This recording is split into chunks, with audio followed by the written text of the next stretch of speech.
Bonjour Akoumba Diallo. Bonjour Aboubakar, bonjour à nos chers auditeurs et téléspectateurs. Puisqu'on parle des saisies, et si vous voulez la difficulté de jouir de ces biens, je voudrais vous annoncer quelque chose. Allez-y. Il se pourrait que les biens de la Guinée soient saisis aux États-Unis, bientôt. Eh bien, Gabi Perez, vous le connaissez?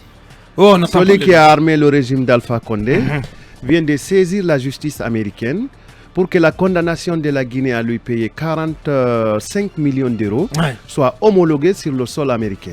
Déjà condamné en Belgique, condamné par la Chambre d'arbitrage internationale, confirmé par la Cour d'appel de Paris, et maintenant c'est les États-Unis qui sont saisis. Vous parlez de ce blanc qui gère le contrat de... C'est israélien qui gère la garde. C'est israélien. Ce blanc que vous voyez en gilet derrière le procureur. C'est israélien, oui. Bien. Ouais. Donc, de quoi il s'agit? Il a recruté un grand cabinet. Il s'agit de Combre Kim, qui va désormais défendre ses intérêts sur le sol américain. Seul objectif, la saisie des biens de la Guinée. Des biens de la Guinée sur le sol américain. Ça craint pour notre pays. Bonjour Mohamed Kaba. Bonjour le faiseur de roi. Bienvenue. Bonjour aux auditeurs, bonjour aux téléspectateurs. Bienvenue. Bonjour à la paisible population de Madina à Kankan que je salue fraternellement. Avec déférence. Déférence bien sûr. Et bonjour très rapidement à l'Institut d'architecture de l'université Gamal Abdel Nasser de Conakry.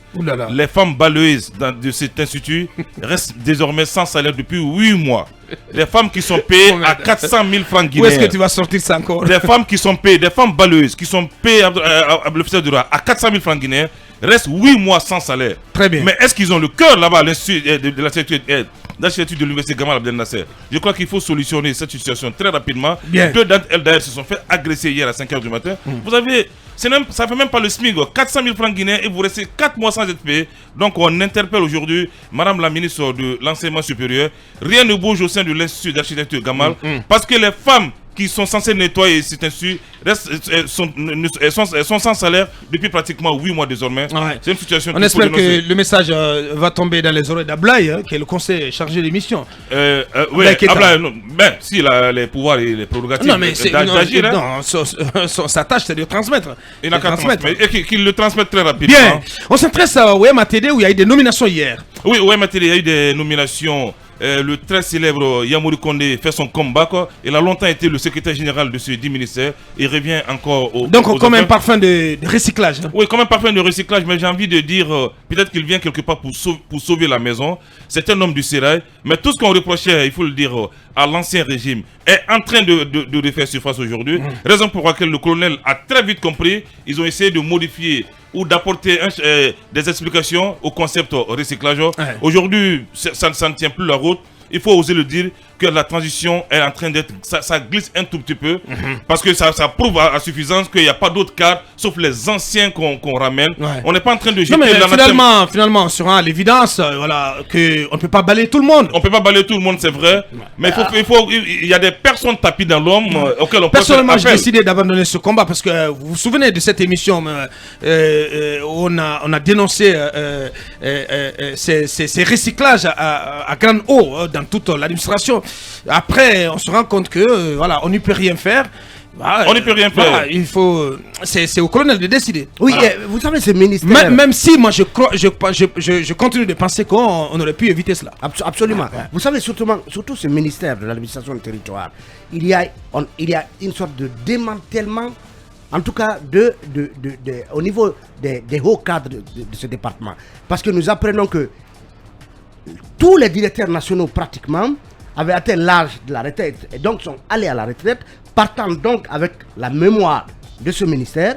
Mais en ce qui concerne par exemple un domaine aussi sensible que celui des élections, il paraît qu'en termes d'expertise électorale, aujourd'hui, ce ministère, en raison de ce départ à la retraite, ce ministère n'a pas d'expertise électorale. La seule expertise électorale sur laquelle ce ministère se fonde aujourd'hui, c'est la dame qui était à la CENI, Madame Touré. Je crois, Madame Touré, donc, qui est retournée au ministère. Donc, ce ministère... Elle était nommée ou pas? Je n'ai pas d'informations à ce sujet. Bien. Je sais seulement que la principale conseillère électorale du ministère, c'est cette dame. Et donc, aujourd'hui... si on reprend Yamouri Condé, certainement c'est pour un peu pallier une difficulté. C'est déficit, et c'est déficit en tant que en conseiller termes de principal. ressources humaines. Mais en réalité, officiellement, il n'est pas secrétaire général, mais Et le conseil principal. il est tout comme au regard Ouais, il est tout de, comme. de toute sa connaissance Et de toute son expertise et de tout son background. Et Delphine aussi, qui quitte le Sénat, je sais pas, et qui est nommé à un autre poste. Ah oui, très belle promotion pour Madame Delphine Ouandouno, qui était directrice du Sénat. Ouais, c'est du recyclage aussi, Qui revient comme directrice. C'est du recyclage aussi. C'est bien sûr. Ouais. C'est un changement de poste. Qui revient comme directrice. Mohamed ne veut pas parler de recyclage. Non. Parce qu'il s'agit de donc sa camarade de promotion. Ah non, mais attention, ne dites pas ça. Mais si, Mohamed. Delphine Ouandouno, Bien. oui, c'est une camarade de promotion. Nous avons fait le collège et le lycée ensemble. Très bien, très bien. Que j'assume. Très bien. Mais si elle a le mérite d'être nommée par son ministre, on ne ferait que la féliciter. Elle est nommée où Bien. Elle est nommée désormais comme directrice nationale des mouvements associatifs et des Les ONG. ONG. En tout cas. Et cet autre sujet, Mohamed, trafic de drogue, au révélateur plutôt de l'affaire Petit Bateau. Oui, c'est une situation qui est très très inquiétante. Et selon des sources sécuritaires qui ont essayé de nous expliquer le départ anticipé d'alors du patron des forces spéciales de Conakry jusqu'à Kalea. Ouais. C'est L'actuel président de la transition. L'actuel président de la transition. C'est l'affaire dite Petit Bateau. Petit Bateau, qui était considéré à tort ou à raison comme le nid des présumés narcotrafiquants à un certain moment donné. Ouais. Et alors, il y a eu des rapprochements à l'époque entre les différentes forces armées, parce que c'était, comme je le disais, le nid des narcotrafiquants. Il était question d'accepter une cargaison au Petit Bateau, moyennant des espèces sonnantes et trébuchantes. On nous apprend de sources sécuritaires, le colonel aurait été approché. Il a refusé honnêtement les $250,000 proposés. Ouais. On aurait proposé $250,000 par des barons du narcotrafic, des barons du narcotrafic, des Guinéens et des Libanais. et des Libanais. À l'époque, au colonel Doumbouya. Oui, Le commandant Doumbouya. de Chef de force spéciale. Ouais, commandant Tout à des fait. forces spéciales. Il Voilà, qui aurait refusé donc Les $250,000. bien sûr. Et un proche, très très proche de lui, c'est l'un des visages connus du CNRD qui a accepté et qui aurait accepté ces $250,000. Ouais. Et ce très proche, c'est un visage connu, n'a pas participé au coup d'État, on nous l'apprend. Mais aujourd'hui, il est à la une, partout, le colonel, il est affiché. Ce colonel, il faut le rappeler, il y a une semaine, on nous enverra les images certainement dans la journée, il vient d'acheter aussi un appartement luxueux à Paris. On nous apprend, oui, ce matin. Donc, ce qu'on veut dire, donc après cela, ils sont allés dire à l'époque au président Alpha Condé, attention, le patron des forces spéciales est un danger aujourd'hui. C'est une menace pour la République. Il faudra l'écarter, il faudra l'éloigner de Conakry. Il faut l'éloigner. C'est ainsi qu'on a décidé d'éloigner le patron des forces spéciales, le colonel, l'actuel président. On l'a envoyé à Kalea, ouais. à Dans la brousse. Dans la brousse, Ouais. parce qu'il a refusé une concussion, une tentative de corruption, juste avec 250 000 francs. 250. Et ce qu'on sait, Mohamed, c'est que ces visages connus de la junte aujourd'hui dont vous parlez auraient été de ceux qui donc sont allés casser du sucre Tout à fait. sur le dos du colonel, l'actuel colonel, pour braquer l'ex-président Alpha Condé contre lui, le colonel. et donc une manière de l'éloigner de Conakry.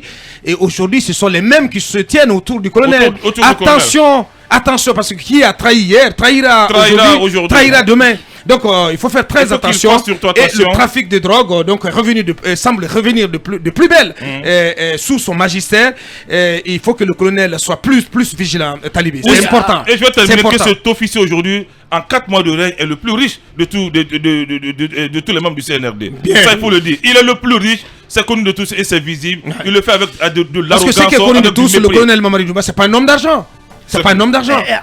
En fait, On peut même dire aujourd'hui que c'est le plus pauvre parmi eux. Aujourd'hui, on a comment dirais cette affaire rappelle les révélations que Akumba a faites hier en termes de saisie de drogue depuis 2 ans, y compris sur la période 2022. Ça prouve que la Guinée, en réalité, le trafic de drogue n'a jamais connu d'extinction totale dans ce pays. Bien. Et c'est pourquoi, vous vous rappelez, le combat que Dadis avait mené à l'époque contre le trafic de drogue, on a vu par la suite sur Alpha Condé, Bien. le présumé trafiquant se refaire une nouvelle Santé. virginité. Ouais. Et aujourd'hui, le colonel devrait donc prendre toute cette affaire au sérieux. Ouais. Ce trafic de drogue la Guinée ne doit pas être une plaque tournante du trafic de drogue. Ne doit pas redevenir. Vous avez vu ce qui s'est passé en Guinée-Bissau. Le président bissau-guinéen est ferme là-dessus, qu'il estime que c'est à cause du trafic de drogue qu'on a voulu le liquider. Le liquider. Bien, merci. Donc vivement la lumière sur cette affaire de 250 000 $ à l'époque, qui a été source de tension entre l'actuel président et son prédécesseur Alpha Condé.